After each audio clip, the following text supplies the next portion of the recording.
यंदाच्या शिवजयंतीत श्री शिवजन्मोत्सव मध्यवर्ती महामंडळाचा आई तू जिजाऊ या उपक्रमावर विशेष भर. शिवजयंती निमित्त श्री शिवजन्मोत्सव मध्यवर्ती महामंडळाच्या वतीने रविवारी शासकीय विश्रामगृह येथे महत्त्वाची बैठक संपन्न झाली.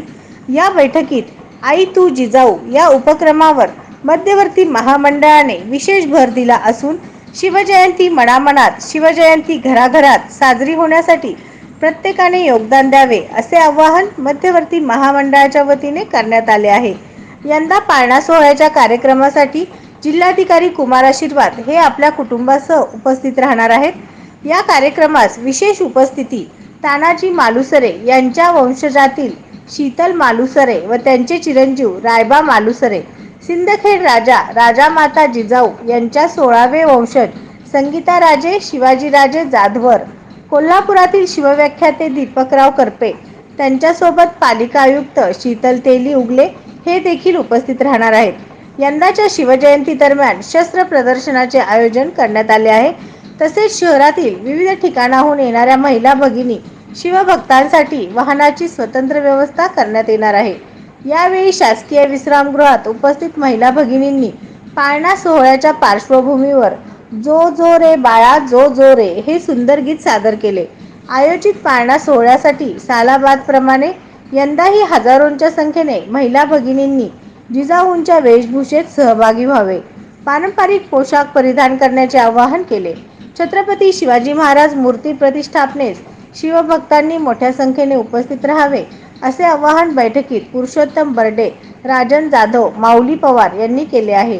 या बैठकीस मध्यवर्ती महामंडळाचे ट्रस्टी अध्यक्ष पद्माकर उर्फ नानासाहेब काळे, उत्सव अध्यक्ष सुभाष पवार, कार्याध्यक्ष रवी मोहिते, खजिनदार CA सुशील बनपट्टे, पुरुषोत्तम बर्डे, राजन जाधव, माऊली पवार, विनोद भोसले, भाऊसाहेब रोडगे, प्रकाश ननवरे, दिनकर जगदाळे, सचिन स्वामी, देवीदास घुले, वैभव गंगणे, बसवराज कोळी, लता फुटाणे, उज्ज्वला साळुंके, प्राध्यापक संजीवनी साळुंके, मनीषा नलावडे, जया रणदिवे, अश्विनी भोसले, प्रगती तिवारी, राधा पवार, चारुशिला जगदाळे, वैभवी पवार, मानसी मोरे, ॲडव्होकेट दीपा भोसले, सुवर्णा यादव, कांचन काळे, सविता पवार, शीतल मोरे, लक्ष्मी माने यांच्यासह शिवभक्तांची मोठ्या संख्येने उपस्थिती होती.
आणि सरासरी पहिल्या मीटिंगला एवढ्या महिला किंवा याच्यापेक्षा 10-15 महिला जास्त असतात, हा आमचा दरवर्षी जाणतो.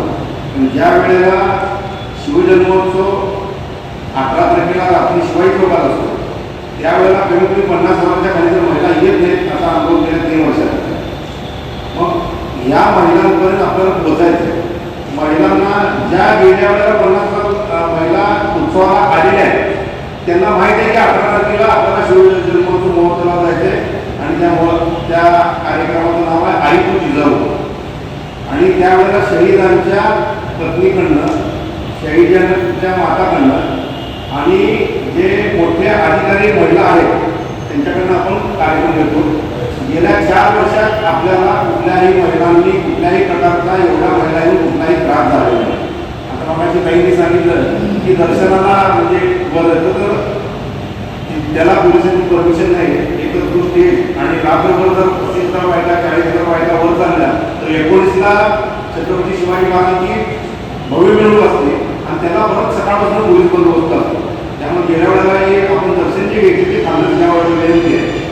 दुसरी गोष्ट राहिले आता आज रविवार आणि पुढच्या रविवारी महिन्यामध्ये आपला कार्यक्रम आहे. आणि यावेळेला पहिल्यांदा आम्ही जेव्हा कार्यक्रम आपण पहिल्या वर्षी घेतला त्यावेळेला कमीत कमी 100 बैठका झाल्या. नंतर दुसऱ्या वर्षात कमी झाल्या. गेल्या वेळेला आम्ही फक्त 7 ते 8 बैठका घेतल्या. आम्हाला असं वाटत होतं की महिला कार्यक्रमाला येतील का नाही, पण महिला त्या होत्या. तर मी तुम्हाला सगळ्यांना विनंती करतो, तुम्ही ज्या ज्या भागात राहता, ज्या ज्या परिसरात राहता त्याचे व्हॉट्सअप ग्रुप तयार करा आणि वरनं 30 सेकंदाचे 35 सेकंदाचे आम्ही चित्रीकरण गेल्या 2-3 वर्षांची आपली गर्दी झालेली आहे. ABP माझा असू दे, TV9 असू दे, त्याला इंस्टाग्राम असू दे, ट्विटर असू दे, फेसबुकच्या माध्यमातून जास्तीत जास्त येणाऱ्या 8 दिवसात या सगळ्या पाठवाव्या की महिलांनी कुठला पारंपरिक करावा. आता हे सगळं तुम्हाला पाठवलं आहे. मला वाटतं काल पण आपल्या विनंती कशी असावी नवरी सांगितलं आणि जिजाऊच्या विषयात आपल्याला आपण स्वतः आहेत आम्ही फोन केला त्याप्रमाणे महिलांना एक मोठी टीम असते तर त्यांच्या घरगुती कार्यक्रमावर ते येऊ शकतं. त्याच्यामध्ये आम्ही तुम्ही ते सुरू करावे असते त्याच्यावर आम्ही काम करत आहे आणि ते काम म्हणजे आता आम्ही एवढं सांगणार आहे की आपण 18 दिवस पाडण्याचा कार्यक्रम घेणार आहे. प्रत्येक महिलांनी आपल्या भागामध्ये आपण कसं त्यावर आपण करतो ते आपल्या ग्रुपमध्ये आता प्रत्येकाचे बचत ग्रुप आहे, ग्रुप समाजी ग्रुप आहे. आम्हाला माहिती आहे प्रत्येक ग्रुपची आपण बैठक घेऊ. त्या बैठकीमध्ये पाडण्याचा कार्यक्रम कसा करायचा काय करायचं नियोजन सांगितलं पाहिजे. आणि 18 तारखेला संध्याकाळी 10 पण आपण तिथे आलं पाहिजे. आणि आता गर्दी होत नाही असं म्हणून आपण गेल्या वर्षी मिटिंग घेत सुद्धा लाखभर महिला तिथं आलं. आता वर्षभर आहे रस्ते वाढत चाललं तरी आपली जबाबदारी आहे की आपल्या विश्वासाच्या महिला येतात मुली येतात त्यांचं संरक्षण करणं किंवा तिथं आपल्याला तुमची व्यवस्था करणं हे आपलं महामंडळाचं काम आहे. आम्ही जसं काम करतो आमच्या सोबतीत आपण सर्वांना काम करतो आणि आपल्या भागामध्ये तेवढे जिथे करून डॉक्टर जिथं जिथं मास शक्य आहे तिथं जावं.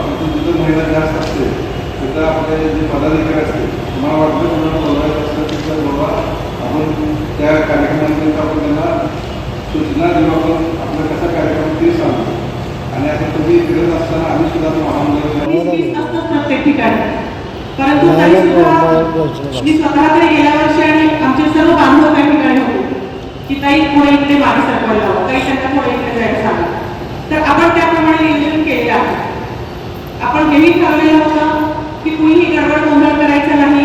सर्व महिलांना शिस्तीत बसवून ठेवूयात. जे पाहुणे असतील ते वरती थांबतील. नियोजनाप्रमाणे माझ्या माहितीप्रमाणे गेल्या वर्षी खूप सुंदररित्या आपला सोहळा पार पडलेला आहे आणि त्याचीच पुनरावृत्ती आपण या ठिकाणी यावर्षी सुद्धा करणार आहोत. कुठलेही काम असू द्या त्या ठिकाणी आपण पडेल ते काम तिथे करणार आहोत. कोणी पदाधिकारी नाही कोणी नाही, आपण सर्व जिजाऊ म्हणून येणार आहोत त्या ठिकाणी.